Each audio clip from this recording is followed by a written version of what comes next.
आशिक के लिए पति के किए 30 टुकड़े। आगरा के एक एतमादुद्दौला थाना क्षेत्र निवासी गुलजारी लाल प्रजापति अपना पुश्तौनी धंधा करके परिवार का भरण पोषण कर खुशहाल जिंदगी बिता रहा था। उसके काम में उसकी पत्नी सोमवती और 3 बेटे भी थे, हाथ बटाते थे। एक बेटी थी जो घर के रोजाना के काम में माँ का हाथ बटाती थी।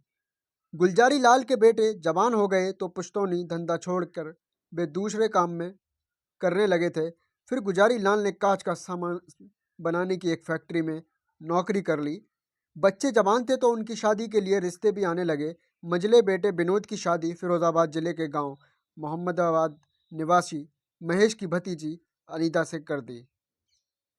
तो हेलो दोस्तों, मेरा नाम साकिब है और आप देख रहे हैं हमारा story by YouTube channel, story by Saqib channel. तो अगर हमारे चैनल पे फर्स्ट टाइम आए तो हमारे चैनल को सब्सक्राइब करें, इस वीडियो को लाइक करें। तो चलते हैं वीडियो की तरफ, लेट्स गो। दरअसल अनीता के पिता रमेश और मां की मृत्यु उस समय हो गई थी जब अनीता छोटी थी। तब उसकी ताऊ महेश ने उसकी और उसके भाई बहन की परवरिश की थी। विनोद एक सीधा साधा युवक था तो वो अनीता तेज तर्रार वाली थी। ससुराल में वो खुश नहीं थी। गुजारी लाल का संयुक्त परिवार था। अनीता को वहां घुटन हो रही थी। कुछ दिनों तक वो खामोश रही, पर उसने पति पर जोर डालना शुरू कर दिया कि वो इस संयुक्त परिवार में नहीं रह सकती, वो अलग रहना चाहती है। पत्नी की बात से विनोद हैरान था और परेशान भी। अपने परिवार से अलग होने की बात उसने कभी सोची भी नहीं थी। ससुराल में सभी लोग अनीता का ठीक से ख्याल रखते थे तो वो समझ नहीं पा रहे थे कि आखिर ऐसी क्या बात है जो वो अलग रहने की जिद कर रही है। बहरहाल उन्होंने उसे किसी तरह समझा बुझा दिया। एक दिन अनीता मायके गई और कई दिन तक जब उसने आने का नाम नहीं लिया तो उसके ससुर गुलजारी लाल ने अनीता के ताऊ महेश को फोन किया कि वो अनीता को ससुराल छोड़ आए। अगले दिन महेश अनीता को लेकर आ गया और उसने गुजारी लाल से कहा, देखो समधी जी, अनीता अब आपकी अमानत है, इसकी देखभाल की जिम्मेदारी आपकी है। मैं एक बात और बताना चाहता हूँ कि ये जिद्दी स्वभाव की है। आप इसकी किसी अनाप शनाप जिद पर ध्यान ना दें। उस दिन तो किसी ने महेश की बात पर गौर नहीं किया, लेकिन दिन ब दिन अनीता का बदलता व्यवहार ससुराल वालों को अखर रहा था। फिर एक दिन अनीता घर में किसी को बिना बताए कहीं चली गई। सास सोमवती ने बड़ी बहू मीना से कुछ पूछा कि अनीता कहाँ है, तो मीना ने कहा कि कहीं से फोन आया था और वो फोन पर बातें करते करते बाहर निकल गई। सोमवती चिंतित हो गई कि पता नहीं ये कहाँ चली गई। काफी देर बाद जब अनीता वापस लौटी तो सास ने उससे पूछताछ की। अनीता ने कोई सफाई न देने के बजाय सास से तपाक से कहा, मैं कोई कैदी तो नहीं जो एक जगह बंद होकर रहूं, इंसान हूं, कहीं घूमने चली गई तो इसमें हैरान होने वाली क्या बात है। अनीता का यह व्यवहार ससुराल में किसी को भी अच्छा नहीं लगता था। ससुराल में अब उस पर नजर रखने जाने लगी। एक दिन तो हद हो गई। अनीता के जेठ राकेश ने उसे एतमदुल्ला चौराहे पर किसी आदमी के साथ देख लिया। राकेश ने उस समय तो उससे कुछ नहीं कहा। जब वो घर आई तो उसके पूछताछ की तो उसने सफाई दी कि वो अपने रिश्ते के भाई से मिलने गई थी। गुजारी लाल ने उससे सख्ती से कहा कि जिससे भी वो मिलना हो घर पर मिलो, अन्यथा नतीजा अच्छा नहीं होगा। अनीता ने तड़प कर कहा, अब और बुरा क्या होगा, मेरी जिंदगी तो वैसे भी बर्बाद होकर रह गई है। सोमवती ने हैरानी से उसे देखा और पूछा, क्या परेशानी है तुझे जो इस तरह बोल रही है? तुम नहीं समझोगी अम्मा, कहकर वो अपने कमरे में चली गई। इसके बाद अनीता ससुराल वालों के शक के घेरे में आ गई थी। गुलजारी लाल ने उसके ताऊ महेश को सारी बात बताई तो उसने कहा, समधी जी, मैंने पहले ही आपको बता दिया था कि आप ही इसे अपने हिसाब से रखें, अब आप ही जानो। धीरे धीरे वक्त बीता रहा था। अनीता का 2 बार गर्भपात हो चुका था। आखिर 4 साल बाद उसने एक बेटे को जन्म दिया जिसका नाम आयुष रखा गया। परिवार में बेटे के जन्म के बाद सभी लोग खुश हुए। इस बीच पर घर वालों को ये बात पता चल चुकी थी कि शादी में पहले अनीता के गांव के ही किसी लड़के के साथ गलत संबंध थे। आयुष के जन्म के बाद तो अनीता बेखौफ हो गई और एक दिन अपने दूध मुहे बच्चे को छोड़कर घर से बिना बताए फिर गायब हो गई। बार बार बहू का घर से गायब होना बदनामी वाली बात थी, इसलिए घर के लोग चिंतित हो गए। अनीता के ताऊ ने साफ कह दिया था कि उसे लड़की से कोई मतलब नहीं है। काफ़ी खोजबीन के बाद पता चला कि अनीता मोहम्मदाबाद के रहने वाले किशन नारायण के साथ टूंडला में किराए का कमरा लेकर रह रही है। ससुराल वाले हैरान रह गए कि बहू इतनी बेलगाम कैसे हो सकती है।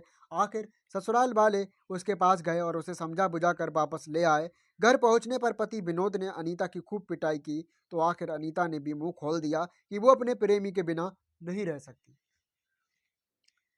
अब विनोद भी अपनी जिद पर था। उसने अनीता को हिदायत दे दी कि उसे किशन को भूल जाना होगा, वरना अंजाम बुरा होगा। इसके बाद घर के और लोग भी अनीता पर नज़र रखने लगे। उसका घर से कहीं आना जाना भी बंद कर दिया। इसी बीच वो एक बेटी पल्लवी की माँ बन गई। दो बच्चों की माँ बनने के बाद भी वो दिल से प्रेमी को दिल से दूर नहीं कर पाई। किशन भी शादीशुदा और दो बच्चों का बाप था, पर इश्क के नशे में उसने अपनी पत्नी और बच्चों की भी परवाह नहीं की। बंदिशें लगने पर आशिकों की दीवानगी भी बढ़ती गई।